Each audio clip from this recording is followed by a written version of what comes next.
God's saying through Paul, the problem is original sin.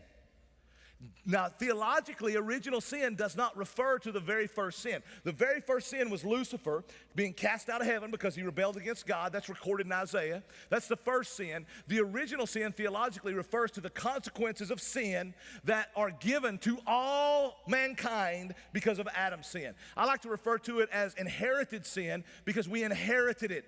My daddy got it from his daddy, who got it from his daddy, who got it from his daddy, and all came on down and they gave it to me and I gave it to my sons. And Adam, it began with Adam. We all inherited. It's imputed. Imputation. It was reckoned to our account. It was given to everybody ever born. That's what, original sin is. And so virtually every church throughout all of history has believed in, agreed that there is original sin. The problem is the debate comes in with what level of corruption did that original sin bring? How far did we fall from original righteousness? And that's a huge question. It's a huge debate. There were two guys named Augustine and Pelagius. They were contemporaries years ago. Augustine's a major theologian that we study today. They debated over how far we fell from original righteousness. What was the level of corruption in the fall, right? Pelagius said there was no fall. Adam and Eve's sin did not represent us. It didn't affect us, right? Well, Augustine just took him to the woodshed, to be quite honest with you. I mean, Augustine actually read the Bible and used the Bible rather than his liberal beliefs, right? And so Augustine took him to the woodshed, to be honest. And Augustine, with Pelagius, he said there was a fall. Adam did indeed fall. And Adam's sin was imputed to every person who's ever lived. But here's the thing that Adam had prior to the fall, Augustine said. He said that Adam had these twin abilities. One, he had the ability to sin or not to sin, right? I mean, he could sin, but he could not sin if he didn't, because that's what God created him.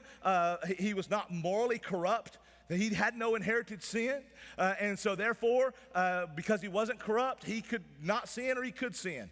He also had another ability, and that was he had the ability to die or not die, right? God said, Adam, this place is yours, man. I bought it. I created it. It's yours. Have fun. Man, you can run through the woods. You can eat what you want. You can have a great time. Do anything you want to do except one thing. Don't eat from that tree there. You eat from that tree, you will die. He had the ability to not die, obey, not die. He had the ability to die, right? Now, no one since Adam and Eve has had that ability. You see, I don't have the ability to not sin. Paul tells us that for every temptation there's a way out, which is true. I am removed from the penalty of sin. Jesus broke the bondage of sin when he redeemed me, so I'm no longer under the control of sin. I'm no longer under the bondage of sin. I'm removed from the penalty of sin, but I still live in the presence of sin. I'm weak, and so therefore I still commit sins, right? Until I am in heaven, I do not have the ability to not sin. I do not have the ability to not die. Right? The death rate, I don't know if you know this. If you don't know this, you need to know it. The death rate's 100%, okay? You're going to die. Go buy some life insurance, all right? Make sure if your husband don't have it, you make him go get some because you're going to die. Death rate is 100%. All of us going to die. And when you die, here's what's going to happen. The coroner is going to come in, and he or she is going to fill out a death certificate, right? You got to have that death certificate to get your life insurance. And so they're going to fill out a death certificate. And there's a spot on that death certificate where they fill out the cause of death. Oh, they fill out with whatever, they think's the cause of death. Heart attack, stroke. If you're a gangster, GSW, gunshot wound, right? They put a cause of death on there. The problems, none of them are right. No one has ever filled out, they ought to have a class and corner about how to fill out, because the cause of death is never right. It has never been right, because the cause of death is not a heart attack. The cause of death is not a gunshot wound. The cause of death is not a stroke. Those are symptoms. The cause of death is sin.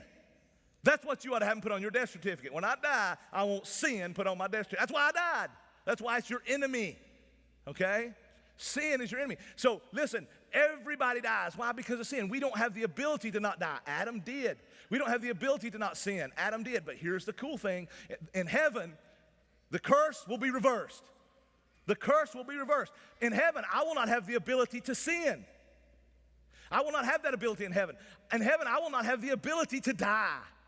So the curse will be reversed, and I will even be better than Adam and Eve because they had the ability to sin, not sin, ability to die, not die. In heaven, I will not have, today I don't have the ability to not sin or to not die, but in heaven I'll not have the ability to sin or to die.